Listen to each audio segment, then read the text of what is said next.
Hello students, myself doctor Yashraj Pardeshi from academy of biology. आज हम पढ़ेंगे the topic of reproduction in organisms. तो students, ये topic पढ़ने के लिए आपका बेसिक्स अच्छे होने चाहिए, जैसे biological classification, plant kingdom, animal kingdom, morphology of flowering plants. तो अगर आपको इस टॉपिक पढ़ते हुए कुछ भी डाउट आता है तो आप उसमें 11th NCERT से रेफ़र कर सकते हो। तो पहले हम डेफिनेशन देखते हैं। Life span: the period from birth to the natural death of an organism is called its lifespan. Okay, तो life span of few organisms are mention here, जो हम डिस्कस करेंगे। आप नोटिस कर सकते हो कि life span of organisms are not necessarily correlated with their sizes. जैसे क्रो और पैरट का साइज़ ज़्यादा डिफरेंट नहीं है, लेकिन उनका लाइफ स्पैन डिफर करता है। जैसा क्रो का 15 ईयर्स और पैरट के कुछ स्पेसीज़ का 140 ईयर्स। ठीक है, वैसे ही मैंगो ट्री का लाइफ स्पैन बहुत कम है as compared to peepal tree. मतलब मैंगो ट्री का लाइफ स्पैन है 100 to 200 ईयर्स, लेकिन पीपल ट्री का लाइफ स्पैन होता है अबाउट 1000 ईयर्स। तो इससे हमें पता लगता है there is no correlation between the size and the life span of the organism. फिर हम यूनिसेलुलर ऑर्गेनिज्म की बात करें तो they are immortal, because binary fission से जो डिवाइड होते हैं, मतलब एक सेल से दो सेल तैयार होते हैं और वो दो डॉटर सेल्स एक स्पेसिफिक पेरेंट सेल से तैयार हुए। So parent cell has converted into two daughter cells. तो in that case we say that parent cell is immortal. तो ऐसे कुछ पॉइंट्स NCERT के रिप्रोडक्शन इन ऑर्गेनिज्म वाले टॉपिक के फर्स्ट पेज पे दिए, जो मैंने आपसे डिस्कस किए। अभी हम देखते हैं with the help of this chart life span of various organisms. Elephant 60 to 70 years, rose 8 to 10 years, dog 20 to 25 years, butterfly 1 to 2 weeks, crow 15 years, banana tree 25 years, cow 20 to 25 years, parrot 140 years, crocodile 60 years, horse 40 years, fruit fly 30 days, rice plant 4 months, tortoise 100 to 150 years, banyan tree 200 to 300 years, secure tree, you know secure, हमने वो plant kingdom में पढ़ा था। Tallest gymnosperm, it has the life span of about 3000 to 4000 years. तो ये आपको exam point of view से learn करके रखना है। अभी हम नेक्स्ट पॉइंट पे जाते हैं, the definition of reproduction. Reproduction is defined as a biological process in which an organism give rise to young ones और offsprings which are similar to itself. It enables continuity of species. फिर एक cycle होता है, the cycle of birth, growth and death. ठीक है, तो life cycle कैसा होता है? Birth, growth and death. फिर रिप्रोडक्शन से it enables the continuity of the species, generation after generation, and it also leads to variation, जो हम पढ़ेंगे principles of inheritance and variation वाले टॉपिक में। अभी हम देखते हैं types of reproduction. Modes of reproduction depend upon the structural complexity, physiology and habitat of the organism. Physiology मतलब उसका लाइफ प्रोसेस, स्ट्रक्चरल कॉम्प्लेक्सिटी मतलब वो कैसा ऑर्गेनिज्म है, unicellular, multicellular, prokaryotic, eukaryotic. Habitat मतलब वो कहाँ पर रहता है। ये सब फैक्टर्स अफेक्ट करते हैं द मोड ऑफ रिप्रोडक्शन को।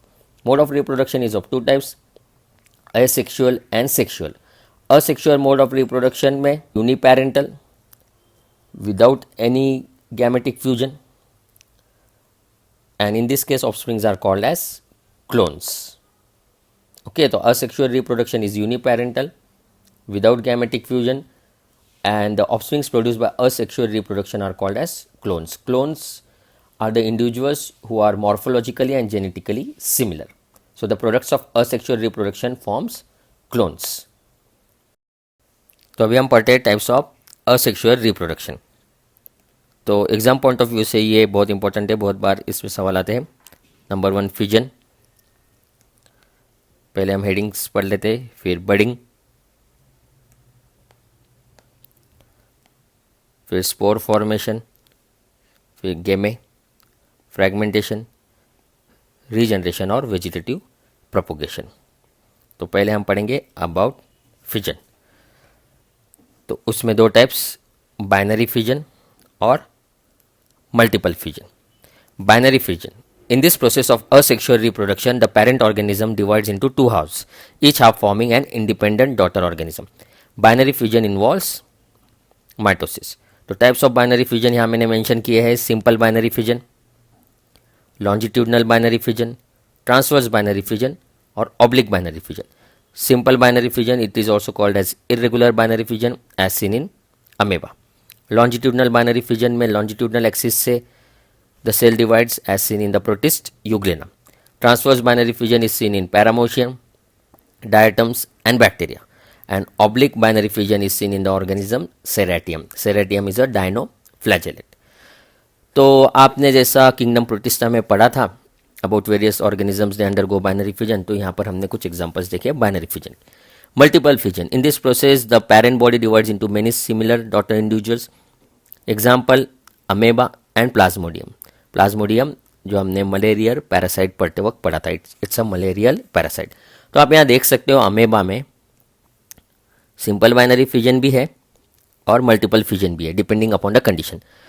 तो एनसीईआरटी के पेज नंबर 6 को आप रेफर कर सकते हो, उसमें जैसा दिया है वो कंसेप्ट मैं आपको एक्सप्लेन करता हूँ। जब कंडीशंस अनफेवरेबल होती है तो amoeba withdraws its pseudopodia and secretes a 3 layered hard covering और cyst around itself. This phenomena is term as encystation. तो यहाँ मैं लिखता हूँ, जब कंडीशन होती है अनफेवरेबल, ठीक है, अनफेवरेबल कंडीशन में अमेबा बनाता है सिस्ट, दैट इज कॉल्ड इंसिस्टेशन। जब फेवरेबल कंडीशन रिटर्न हो जाती है, insisted amoeba divides bye multiple fission. Upon return of favourable condition it divides by multiple fission and produces many minute amoeba also called as pseudopodiospores। ठीक है, favourable condition में वो divide होकर multiple fusion से बनाता है pseudopodiospores। Then the cyst wall bursts out and the spores are liberated in the surrounding medium to grow up into many amoeba. This phenomena is known as sporulation। इस concept को बोलते हैं या इस phenomena को कहते हैं स्पोरुलेशन। तो ये आप एनसीईआरटी के पेज नंबर 6 से पढ़ सकते हो, वहाँ पूरा ये दिया है। और एक बार मैं एक्सप्लेन करता हूँ। Under unfavourable condition the amoeba withdraws its pseudopodia and secretes a 3 layer hard covering और cyst around itself. This phenomena is termed as incystation. When favorable conditions return, the incysted amoeba divides by multiple fission and produces many minute amoeba or pseudopodiospores. Then the cyst wall bursts out and the spores are liberated in the surrounding medium. And this phenomena is known as sporulation. तो ये था multiple fission इन amoeba. फिर Plasmodium में जैसा आपने देखा था liver में उसका मल्टीप्लिकेशन होता है, शिजॉन्ट का मेरोजॉइड बनते हैं, वैसे ही ऊसिस्ट में स्पोरोजॉइड बनते हैं। वो सब एग्जाम्पल्स है मल्टीपल फिजन के, प्लाज्मोडियम में के merozoite formation and sporozoite formation. ठीक है, that are the examples of multiple fission. तो मैच द कॉलम में या आंसर इन वन सेंटेंस वाले क्वेश्चन में ये बहुत बार पूछते हैं, binary fission and binary fission and multiple fission, the types of fission. अभी हम देखते हैं नेक्स्ट मेथड ऑफ या next type of asexual reproduction, that is budding. In budding a daughter individual is form from a small part और bird arising from the parent body. Budding in yeast, it involves unequal division। ठीक है, तो इसका diagram भी दिया है NCERT के page number 5 पर, आप वो देख सकते हो, डायग्राम 1.2। तो बडिंग में कैसा डिवीजन होता है, अनइक्वल डिवीजन। अगर एक सिंगल ईस्ट से बहुत सारे बर्ड तैयार होते हैं, फॉर एग्जांपल ये ईस्ट है और ऐसे बहुत सारे बर्ड्स तैयार हो रहे हैं, इस कंसेप्ट को कहते हैं torulation. So many buds when they develop from a single yeast giving rise to many daughter organism, it is called as torulation. अब हम पढ़ते हैं बडिंग इन एनिमल्स। 3 टाइप है, exogenous budding also called as external budding, endogenous budding also called as internal budding and strobilation. Exogenous budding is seen in Hydra, Sycon, urochordates और tunicates like Salpa. Endogenous budding called as internal budding जो हमने देखा था Spongilla में, it is called as gemmule formation. Strobilation भी हम पढ़ चुके हैं एनिमल किंगडम में, the repeated formation of similar segments by process of budding is called strobilation, seen in Taenia that is tapeworm and Aurelia. ठीक है, तो ये अपने एनिमल किंगडम के नोट्स में मेंशन है strobilation. I will repeat. Budding in animals, external budding seen in Hydra, Sycon, urochordates और tunicates. Endogenous budding in Spongilla, strobulation seen in Taenia and Aurelia. So this was about budding. अभी हम देखते हैं spore formation in various organisms. Zoospores, conidia, chlamydospores and sporangiospores. Zoospores are special kind of motile and flagellated spores produced inside zoosporangium, seen in members of class Phycomycetes, seen in some algae like Chlamydomonas and Eulotrix. Conidia are non-motile spores seen in Penicillium and other ascomycetes. Chlamydospores are thick-walled spores seen in Rhizopus, Agaricus. Sporangiospores are also non-motile spores seen in Rhizopus and Mucor. इसके साथ आपको biological classification के asexual spores भी learn करके रखने हैं जो हमने ऑलरेडी पढ़ चुके हैं. मतलब वही कोनिडिया, स्पोरेंजियोस्पोर्स और जूस्पोर्स. उसके एग्जांपल्स भी आपको और 11th NCERT से रेफर करना है. तो स्टूडेंट्स आप समझ सकते हो ये पूरा का पूरा लेसन वो 11th के 4 लेसन पर डिपेंड है. कौन से 4 lesson? Biological classification, plant kingdom, animal kingdom और मॉर्फोलॉजी ऑफ फ्लावरिंग प्लांट्स. ठीक है, अभी हम आगे बढ़ते हैं. जेमे हमने देखा था ब्रायोफाइट्स में, मार्केंशिया में जेमे फॉर्मेशन होते हैं. These are asexual buds. Then fragmentation is seen in green algae, Spirogyra. Then in fungus Rhizopus. Then in bryophytes Riccia and Marchantia. It is also seen in pteridophytes like Selaginella. Fragmentation में body के fragments होते हैं और new organisms develop होते हैं. The body breaks into distinct pieces called fragments and each fragment grows into an adult capable of producing offspring. Okay, it is also seen in hydra. Fragmentation is also seen in hydra. अभी हम पढ़ते हैं regeneration. Regeneration is the regrowth in the injured region. Regeneration is of 2 types, morphallaxis types and epimorphosis.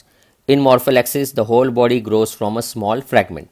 एक छोटे से fragment से पूरी body develop होती है. It is a type of asexual reproduction as found in sponges, Hydra and Planaria. तो Hydra में budding भी होता है, फ्रैगमेंटेशन भी होता है और रीजनरेशन भी होता है. तो ये हमने एनिमल किंगडम में पढ़ा था.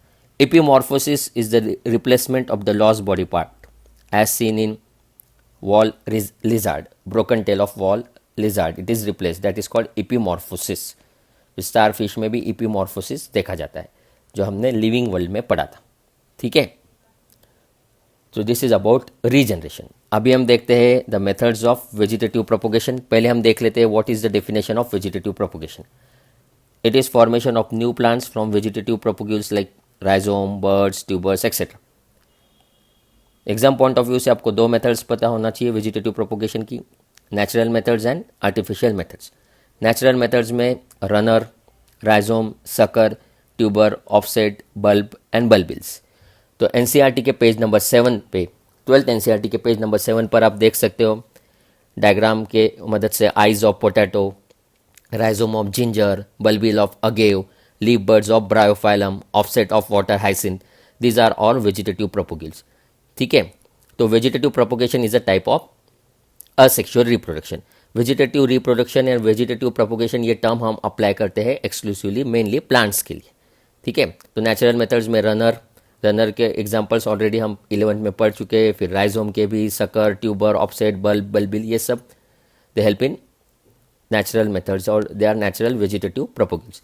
Artificial methods of vegetative propagation में कटिंग, लेयरिंग, ग्राफ्टिंग और micro propagation.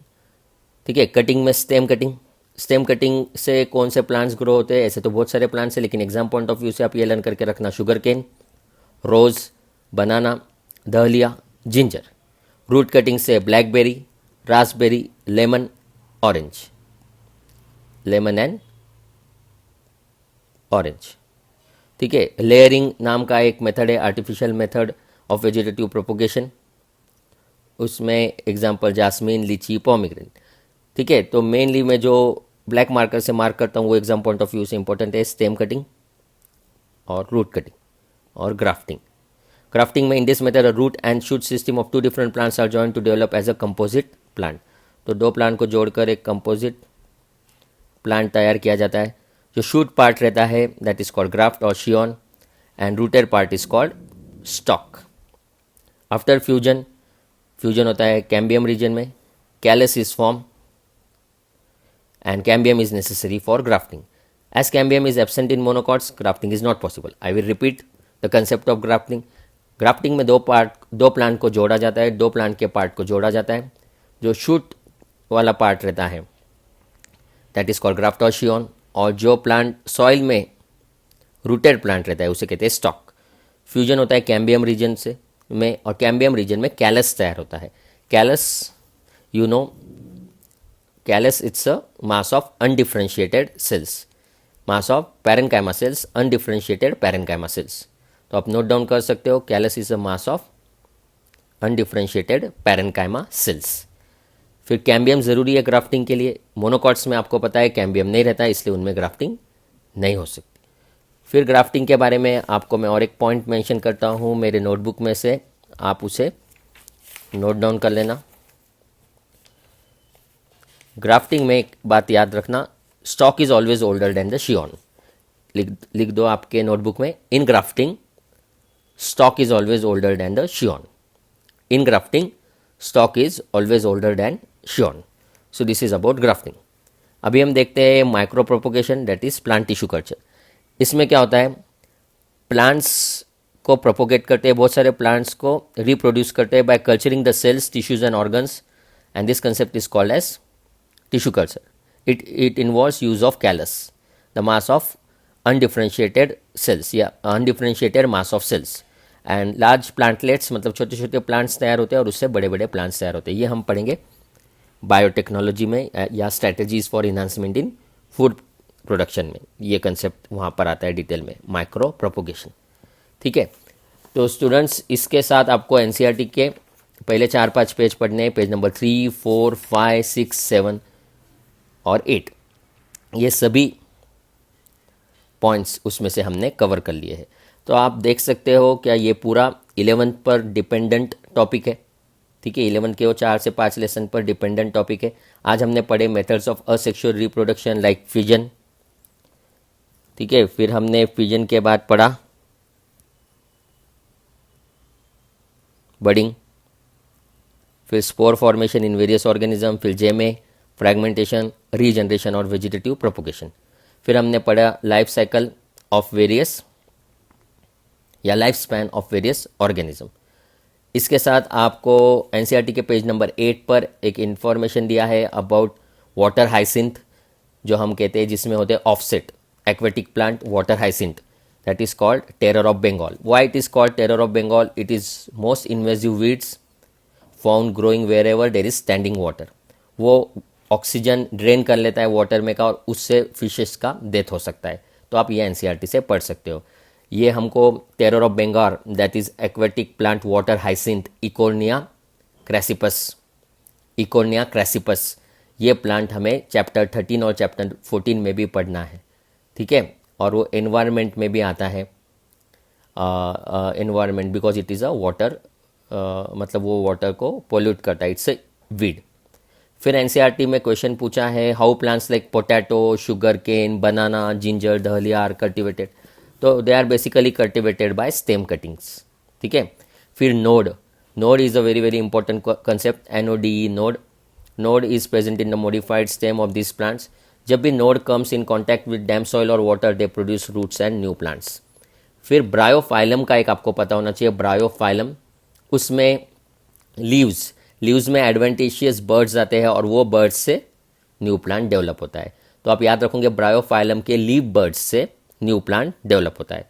I will dictate again, Bryophyllum के लीफ के मार्जिन में जो बर्ड्स आते हैं एडवेंटिशियस बर्ड्स, उससे न्यू प्लांट डेवलप होता है when it comes in contact with the soil. फिर एक और एक इम्पॉर्टेंट पॉइंट है जो आप एनसीईआरटी से पढ़ सकते हो, मैं यहाँ उसका कंसेप्ट आपको डिस्क्राइब करता हूँ. Asexual reproduction as well as sexual modes of reproduction are shown by higher plants. Higher plants में दोनों टाइप के reproduction होते हैं, asexual as well as sexual. On the other hand, only sexual mode of reproduction is present in most of the animals. But in most of the higher animals or in most of the animals, only sexual mode of reproduction is present. फिर in organisms like algae and fungi, in organisms like algae and fungi, which have relatively simple body organization, they have asexual reproduction as a common method of reproduction. कौन से organism में? Algae और fungi, क्योंकि उनका body organisation है simple. But they shift to sexual mode of reproduction just before the onset of adverse condition. अगर बाहर का कंडीशन, एटमॉस्फेरिक कंडीशन एडवर्स हो जाता है लाइफ के लिए, so they shift to sexual mode of reproduction.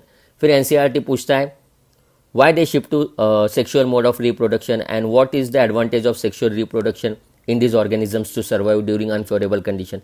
तो उसका आंसर है बिकॉज सेक्शुअल रिप्रोडक्शन से there is fusion of gametes in sexual reproduction, so उससे वेरिएशंस आते हैं, the offspring is genetically more stronger, तो उसका सर्वाइवल का चांसेस ज़्यादा होता है। इसलिए अलगी और फंगाई एडवर्स कंडीशंस के वक्त सेक्शुअल मेथड ऑफ रिप्रोडक्शन से प्रोपोगेट होते हैं। ओके, या they produce offspring by sexual method of reproduction during adverse condition. तो ये एनसीईआरटी के कुछ पॉइंट्स मैंने आपसे डिस्कस किए।